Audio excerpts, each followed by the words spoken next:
ایک شخص نے رسول اللہ صلی اللہ علیہ وسلم سے پوچھا کہ آپ اپنی امت کو میدان حشر میں دوسری امتوں کے بے شمار لوگوں کے درمیان کس طرح پہچانیں گے؟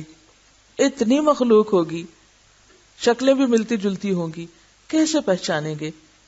آپ نے فرمایا میرے امتی وضو کے اثر سے سفید نورانی چہرے اور سفید نورانی ہاتھ پاؤں والے ہوں گے، اس طرح ان کے سوا اور کوئی نہیں ہوگا، یعنی صرف میری امت کے لوگ ہی چمکیں گے۔ لیکن کون سے لوگ چمکیں گے؟ جو وضو کرنے والے۔ کئی لوگ ایسے بھی ہوتے ہیں نا جو حضور صلی اللہ علیہ وسلم سے بڑی محبت کرتے ہیں، بہت محبت کرتے ہیں، روتے بھی ہیں آپ کی محبت میں، نماز نہیں پڑھتے، عجیب محبت ان کی۔ میں نہیں کہتی محبت نہیں ہوگی، ہوگی، لیکن وہ محبت کیسی محبت جو آپ کو اطاعت نہیں سکھاتی، زبانی غلام بنا رہی ہے، عملی غلام نہیں بناتی، کیونکہ محمد کی غلامی کی باتیں تو بہت ہوتی ہیں، کس قسم کی غلامی جب اطاعت ہی نہیں آپ کی پیروی نہیں۔ ایسے لوگوں کو بتانا چاہیے، سمجھانا چاہیے کہ دیکھو تمہیں کیسا لگے گا جب تم آپ سے محبت کرتے ہوگے لیکن آپ تمہیں نہیں پہچانیں گے، نبی صلی اللہ علیہ وسلم تمہیں نہیں پہچانیں گے اگر تم نے وضو نہیں کیا۔ کیا تم نہیں چاہتے تم پہچانے؟ دنیا میں تو ہمیں اپنی پہچان کرانے کا کتنا شوق ہوتا ہے، تمہیں پتا میں کون ہوں، میں فلاں اور فلاں ہوں۔ قیامت کے دن اپنی پہچان نہیں کرائیں گے؟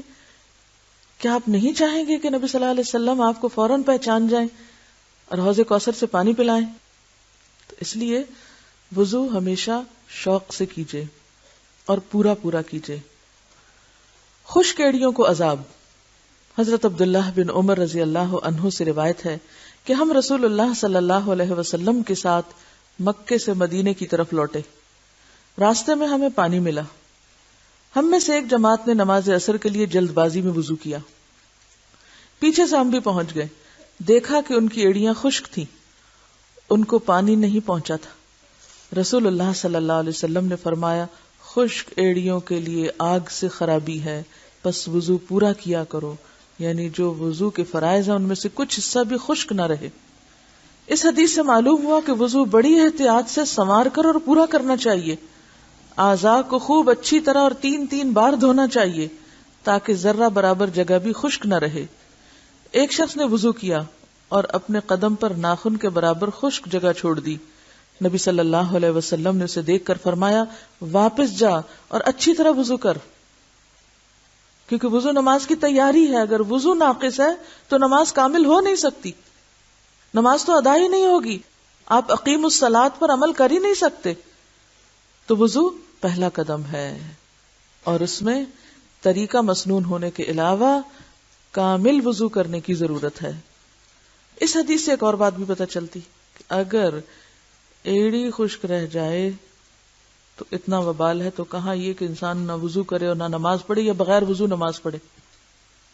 بعض لوگ سستی کے مارے بغیر وضو ہی نماز پڑھ لیتے۔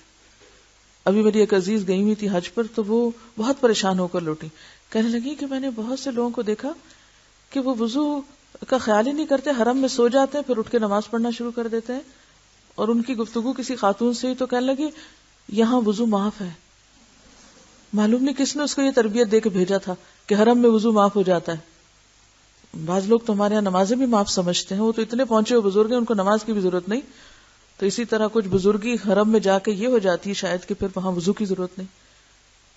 تو بہت سارے لوگ اس معاملے میں کوتاہی کرتے ہیں، تو یہ ہمیشہ یاد رکھیے کہ اگر ایک ناخن برابر جگہ خشک رہنے کی اتنی وعید ہے تو پھر پورا وضو نہ کر کے نماز پڑھنے پر کتنی وعید ہو سکتی۔ بعض لوگ بچوں کو کہہ دیتے ہیں اچھا کوئی بات نہیں وضو نہیں بھی تم نماز پڑھ لو، کسی طرح نماز کی عادت پڑ جائے۔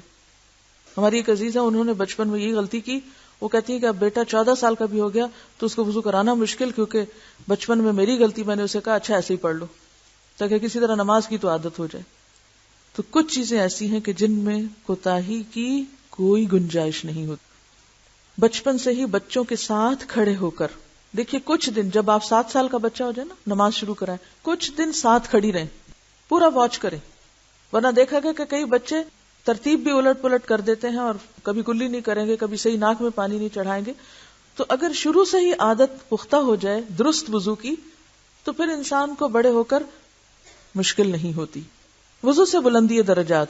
رسول اللہ صلی اللہ علیہ وسلم نے فرمایا وضو آدھا ایمان ہے، وضو آدھا ایمان ہے۔ ایمان کا لفظ جو ہے وہ نماز کے لیے بھی بولا جاتا ہے، جیسے کہ دوسرے پارے میں وما کان اللہ لیضیع ایمانکم، تو وہاں ایمان سے مراد نماز ہے، اور یہاں آدھا ایمان سے مراد یعنی نماز کا حصہ ہے ایک طرح سے، یعنی ایک معنی یہ بھی لیا جا سکتا ہے۔ اور ویسے بھی ایمان محض بول کا نام تو نہیں، ایمان تو عمل کا نام ہے۔ حضرت ابو ہریرہ رضی اللہ عنہ سے روایت ہے کہ میں نے اپنے دوست محمد صلی اللہ علیہ وسلم کو یہ فرماتے ہوئے سنا، جنت میں مومن کا زیور وہاں تک پہنچے گا جہاں تک وضو کا پانی پہنچے گا۔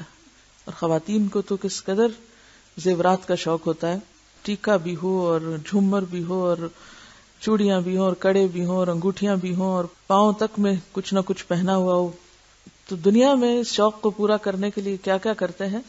تو سوچیں کہ جنت میں کتنا زیور، کہاں تک، جہاں تک وضو کے اعضاء کا چمکنا ہے۔ رسول اللہ صلی اللہ علیہ وسلم نے فرمایا، کیا میں تمہیں وہ چیز نہ بتاؤں کہ جس کے سبب اللہ تعالیٰ گناہوں کو دور اور درجات کو بلند کرتا ہے؟ صحابہ رضی اللہ عنہم نے عرض کیا، اے اللہ کے رسول صلی اللہ علیہ وسلم ارشاد فرمائیے۔ آپ نے فرمایا، مشقت، بیماری یا سردی کے وقت کامل اور سنوار کر وضو کرنا، کیونکہ جب بہت ٹھنڈے پانی سے وضو کرنا پڑتا ہے نا تو انسان تھوڑا تھوڑا بس کر لیتا ہے۔ بعض لوگ تو سویٹر پہن کے بازوؤں کا بھی مسح شروع کر دیتے ہیں۔ تو ان سے پوچھا گیا کہ بھی ایسا کیوں؟ کہتے کہ اگر جرابوں کا ہو سکتا ہے تو آستینوں کا کیوں نہیں ہو سکتا؟ گویا دین ہمارے ہاتھ میں کہ ہم عقل کے ساتھ قیاس کر کے نس کو جھٹلا دیں۔ کثرت سے مسجدوں کی طرف جانا اور نماز کے بعد نماز کا انتظار کرنا گناہوں کو دور کرتا ہے اور درجات کو بلند کرتا ہے۔